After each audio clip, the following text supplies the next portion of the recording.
If you're looking for ways to encourage your kids to learn about saving and smart spending, check out Kit, a pocket money app and card built by CommBank. It teaches kids about earning money through chores and saving in buckets, or what Kit calls stacks.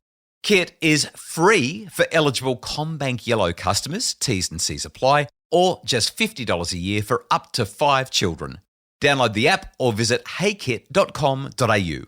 You can also download Kit's free Pocket Money 101 guide from the Kit website at heykit.com.au. TMD available on the website. Consider if appropriate for you. How do we talk about money with our children? This matters. I've observed something over the last several years. I spend a lot of time with people who have got a lot of money. I spend a lot of time with people who have no money. I'm one of those people who's kind of in the middle. I've got enough for my needs, but not nearly enough for my wants. Today, we're unpacking conversations with kids about money. Welcome to the Happy Families podcast, Real Parenting Solutions, every day on Australia's most downloaded parenting podcast. Today, I'm joined by Yish Koh. Yish is the founder and managing director of the Commonwealth Bank of Australia's Kit. Kit is a pocket money app and card that teaches kids about money. Kit, really glad that you've joined me for this chat. We're going to focus on under 10s today, although I think some of these principles will be applicable across the board. Yish, let me ask you this first question. Would you agree with me? Do you think that some people are talking about money a lot and some people are not talking about money at all with their kids? Research shows that there's a really well-known correlation between how well off a family is and how good their kids are at money. And that tends to be because people who have more money have more resources and time. They also tend to have high financial literacy themselves. And when they have high financial literacy, they can pass that on to their kids. But I think, it's a big taboo in our society to talk about money sometimes. So, people say, your kid might ask you, oh, how much do you earn? You're like, oh my God, why are you asking this? You can't ask this. This is embarrassing. But actually, a lot of those conversations and understanding your kids' curiosity, kids are naturally curious. They want to learn about money, and engaging your kids in that conversation is actually how kids learn about money. A lot of people will talk about the role of schools being really important, which definitely has a role to play. But if you think about what are your key influences, 70% of kids say their parents are their key influence. And that mechanism is typically through the conversations that you're having, but also the role modeling and how you behave. You're going to the shops, you're buying something. What are they seeing you role modeling? These are all the things that actually build their attitudes and their experiences of money, which is much more important. This is really interesting. I saw a reel just recently on social media, and it was one of those hardcore entrepreneur guys. So what I'm going to say is highly provocative, not suggesting this is what I believe, just what this guy said. He basically said, I don't want the school teaching my kids about money. That's my job. I mean, this guy's worth $100 million, $200 million, something ridiculous like that. But he basically said, teachers don't know anything about money. They don't have any. I'm the one with the money, and I want to teach my kids about that. Now, potentially offensive, potentially very provocative. But I guess when you bring this up and tie it in with what I said at the start, it kind of, my experience has been the people that I know who are extremely well off, they obsess about money. They say things like, yeah, I don't really think about money that much. And I'm like, that's just a lie. You think about and talk about money all the time. I guarantee they're in their finances constantly. And I don't know what they're saying when their kids say, how much money do you earn, mum or dad? But I reckon they're saying, I earn enough, I earn plenty, which is very different to many other conversations. What do you think that kids need to know? Like, I think about what this Dan Martell entrepreneur, social media guru guy is saying. And clearly he thinks that his kids need to know something about money that the school can't teach them. What do you reckon, as you've looked at all of your data, what do you think that kids actually need to know about it? So firstly, I want to say this entrepreneur is kind of a symbol of why a lot of parents feel so not confident about talking to their kids about money. So well because said. It's that kind of stereotype of, I have lots of money, therefore I know. So therefore, if you don't have lots of money, then you don't know, and therefore you shouldn't. Yeah. Which is actually the opposite. What your kid the first thing that you as a parent, regardless of how confident you feel about money yourself, is that they need to believe that they can be good at money. You don't have to be like a pro investor in the stock market to be good at money, right? And this is part of the challenge, that being good at money isn't about having lots of money. It's about being able to use money as a tool to get where you want in life. So it's about managing your money in line with what you want to achieve and not being a slave to money necessarily. Yeah, I don't know how to describe how I felt when I saw it. I mean, part of it, these things are always that little bit sort of inspiring. They're supposed to get you pumped up. And at the same time, I was just thinking, how arrogant, how just, I don't actually have the words, but yeah, I'm just, it really got under my skin. So in terms of what kids need to know, what you're saying is they need to understand that money has value and that it helps them to get things in life that matter. And then I guess it comes down what do they need to believe? It's like the self-belief. So only a parent can really teach it. So they need to believe that they can do it and that they can manage money.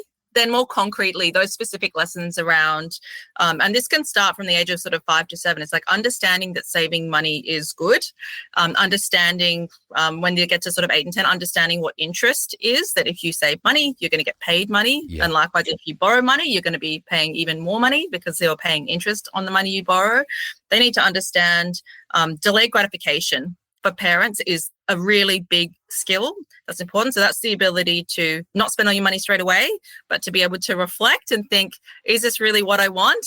Maybe not. And I can wait to buy something later or buy something else that I want even more. And then it's also really important that they understand earning. So like from a 5 to 7 year age range, it's knowing that people are going to work to earn money. Most people earn money by working. But then as they get sort of to the 8 to 10 range, then they might identify multiple different ways that they could make money. Some of it maybe not totally realistic. Some of it might be. But then also that understanding of people have different levels of income, different circumstances, and why different people make different financial decisions, but also the importance of charity and helping out others.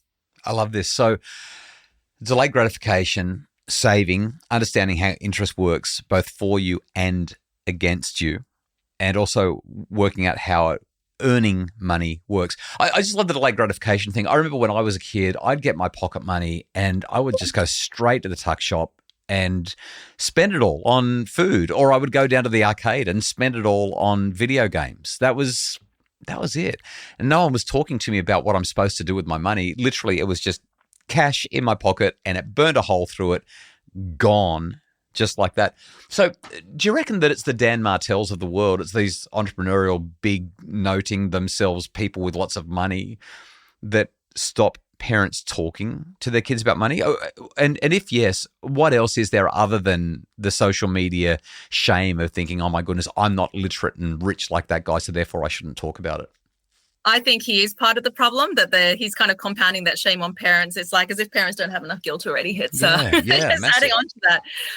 So I think the best advice I can give for parents who want to build their confidence and become better at having these conversations with their kids is, firstly, if you're not sure, look it up yourself. So taking some small steps. If you some adults are also exactly sort of similar to what you said, and you were as a kid, they get their paycheck and live paycheck to paycheck because they just have to pay everything on their bills, and then maybe it's a little bit of like the Uber Eats habit is too much. So if that's you, there's lots of resources out there, like the government has the Money Smart resources, etc. Just start educating yourself, because if you start educating yourself and understanding the importance of saving and doing that helps you then do it with your kid. And it can be a joint learning journey as a family. And I know you talk a lot, Justin, about connection with your kids, and money is another way that you can do that. So, if you want to plan a holiday with your family, you can talk to your kids about, we're all going on a holiday. What would you like to buy when you're on a holiday? And I'm going to save up this for the holiday. Why don't you think about what you can save so that you can buy this thing that you want your holiday? And then you're both building your money skills together, and you're doing it in a really positive way. Just recently, it wasn't recently, it was a few months ago. Our family was in New South Wales when the Easter show was on. And we said to the kids, let's get some dollars together. Let's get savings so that you can afford to buy the show bags that are important to you. A little bit later this year, for my 50th, we're going to be going away as a big family holiday. And we've said to the kids, we're paying for the flights, we're paying for the accommodation, we're paying for the bulk of the activity that we're doing. But there's a day and a half spare when we have this holiday where we can do some other stuff. Not paying for that. If you want to do some stuff, you've got to start saving now so that in November you can afford it. So again, it comes back to those principles that you've just shared around the delayed gratification, knowing how to model it and go through the experience together. We're saving up for it just like they are. These are the kinds of things where I hear you talk and I'm like, oh yeah, okay, I'm getting some stuff right, because I know I'm getting a lot of stuff wrong as well.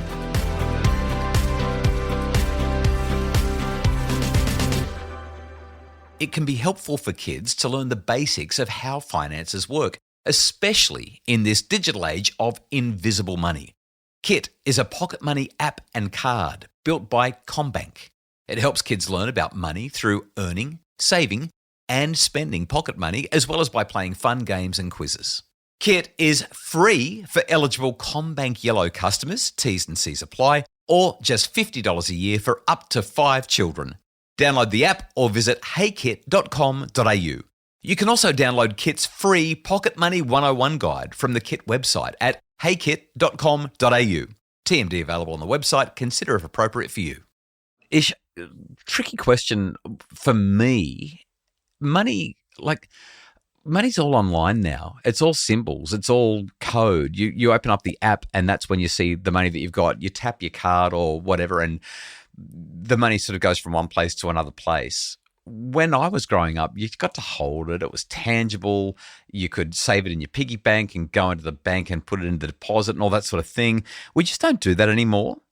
If cash is disappearing, how do you teach the value of money since we can't do it the way we used to?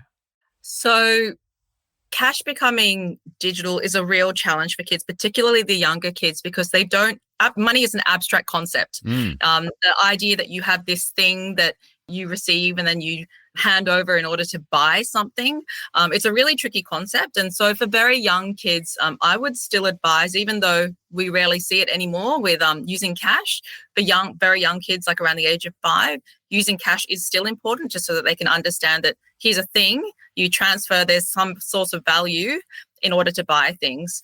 But we very quickly realized, and, even for a very young age, when my kid was 3, he was already tapping a card and realizing that you need to tap something to be able to buy something. So very quickly, they realized that purchases can also happen online. So my advice there is there's no consequence when you are tapping a card. So when you hand over cash, there's actually a pain signal in your brain that says you're actually losing something and you're giving something away. That response is really muted when you're just tapping something because you're like, oh, I can just tap, haha, I get stuff. So what you need to do is to try and recreate that feeling of actually when I'm paying for something, I'm losing something. So what you can do in a digital context, for example, is show the balance. So before if your child has a card, or even if you're making a payment, show them the balance, make the payment, show them the balance after and say, I had something and now I've spent this money and I don't have it anymore. So you're recreating that feeling. The other thing you can do is let them experience the consequences for themselves. So I know a lot of kids, even from quite a young age, are paying online games. And often that's linked to a parent's credit card, which can seem like a bit of an unlimited source of money that's just only limited by your ability to say no. But what you can do, for example, is if they have their own card, for example, you can just put a limited amount and that's their pocket money. So they're actually spending their own money on their game. And so when they're spending their own money, they're going to realize really quickly that it runs out and that there are real consequences, that if they have 0, that there's no more purchases happening. So that then helps you give that link between payment and consequence. Yeah, this really fits. We recently decided that we were going to start doing our fruit and veggie shopping at the local market on the weekends. And we thought, we'll take cash along instead of tapping the card. And it's really, I forgot what it feels like to have money in your pocket and then not have money in your pocket. And it's like, wow, we just spent that much money. Whereas if we were tapping a card, we're not going to have, we're going to have, like you said, a much more muted experience of the spend. Yeah. Ish, let me ask you just a general question about pocket money. So maybe it's because I've got 6 kids and I'm just overpaying pocket money, but I can't be bothered with pocket money anymore. I don't give the kids pocket money. I basically say to them, if you need something, I'll think about maybe giving you the money for it, but probably won't. And when you're old enough, go get a job and pay for your own stuff. Like I'm a bit over pocket money. We used to be so diligent when our kids were younger. Our eldest kids were young. We were so good with pocket money.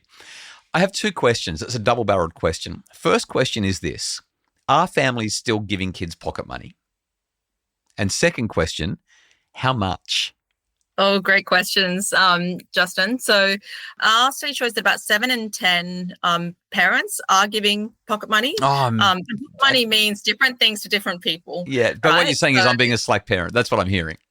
No, every family is different, right? So for some, for some families, pocket money is, I want to go out with my friends. Here's $20, $30, and that's pocket money. But for others, it's that regular cadence of every week I'm going to give you, $5. I will say that the literature does say the best way to build financial literacy in kids is to give them a regular source of money and to allow them to make those decisions between saving and spending, and that you provide that parental guidance around saving money and how they think about spending. If you find it really difficult, like 6 kids, I have no idea how you do it.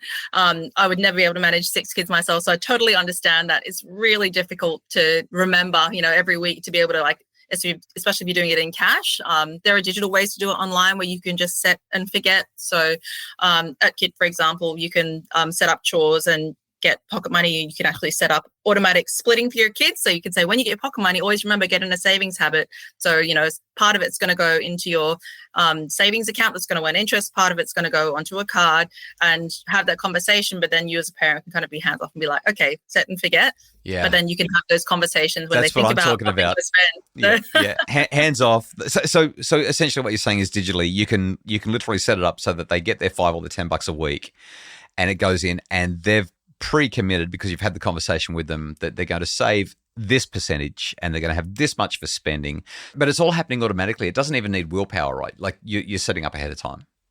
Yes, absolutely. So about setting them up for success, right? Like you can't expect an 8-year-old to remember every single week to be able to transfer some of their pocket money into a savings account. Like it's just too difficult, right? But what's more important is that you as the parent have had the conversation about why you're doing it. They understand why it's good to have that savings. Automate success. I know you also, second part of your question was around how much. How much?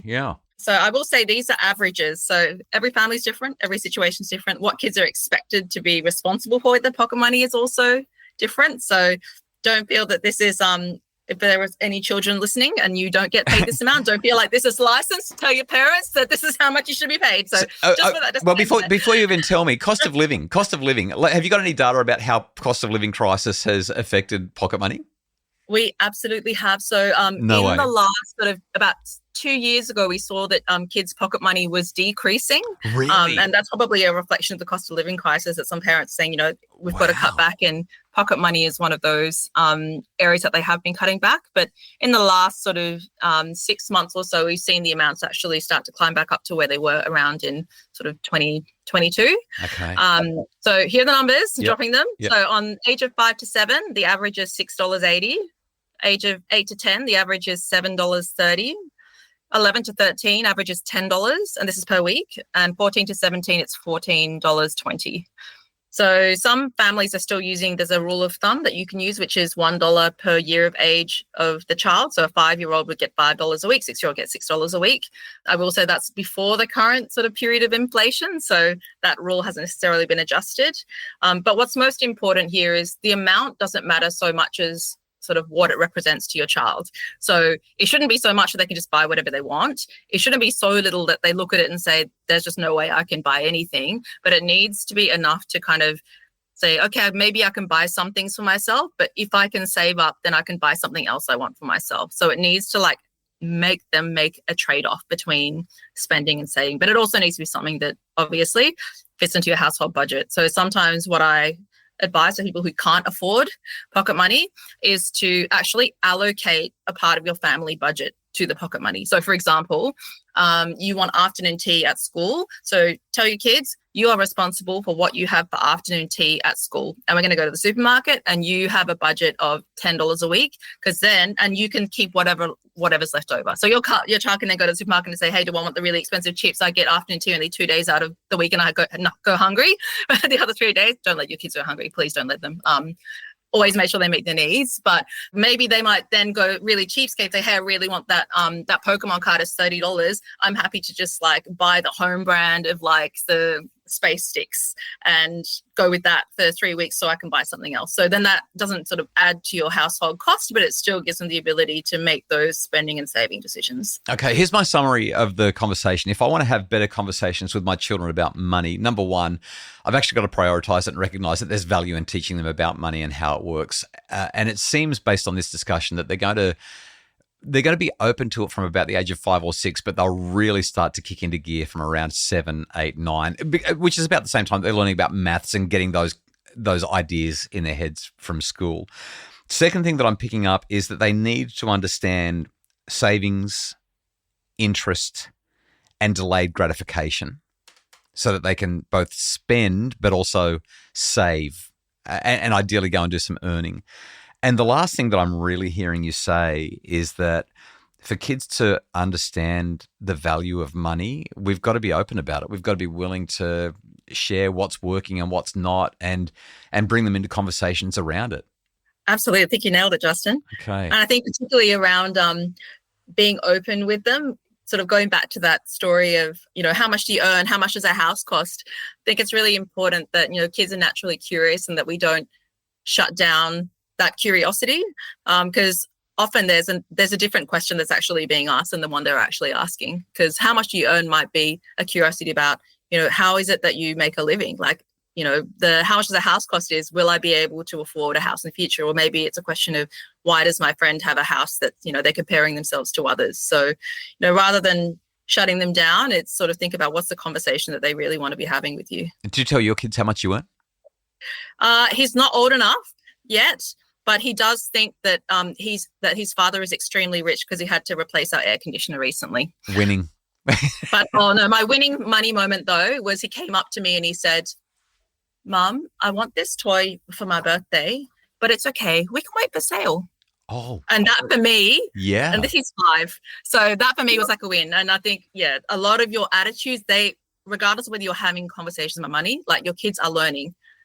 So if you don't have that conversation with them, they are learning anyway. So, I'm a notorious cheapskate and obviously it's already rubbing off on my 5-year-old. So I'm just thinking about my conversations with my kids about money. They hear me complain about money a lot and how much I'm spending. They hear me complain about the tax office a lot and how much the tax man takes. But I don't know. I mean, my kids have no idea how much income we have. They just know a lot about our spendings. And this conversation is making me think that I need to sit down and have some more financial chats. We have chats every Sunday in our family. Maybe tomorrow's chat is one of those. Yish Koh, the managing director of CBA's Kit, a pocket money app and card that teaches kids about money. It's been really good to have this chat with you. You've really provoked a lot of thoughts for me in ways that are much more helpful than those social media entrepreneurs that make everyone feel guilty about not having enough cash. Who wants to be them? That's not money goals. Money goals is living your life the way you want to live it. And money is a tool to get there. Yeah, really appreciate the chat. Thanks so much for your time. Thanks, Justin. The Happy Families podcast is produced by Justin Rulon from Abridged Media. Mim Hammonds provides additional admin and research support. If you'd like more information about making your family happier, find it at happyfamilies.com.au.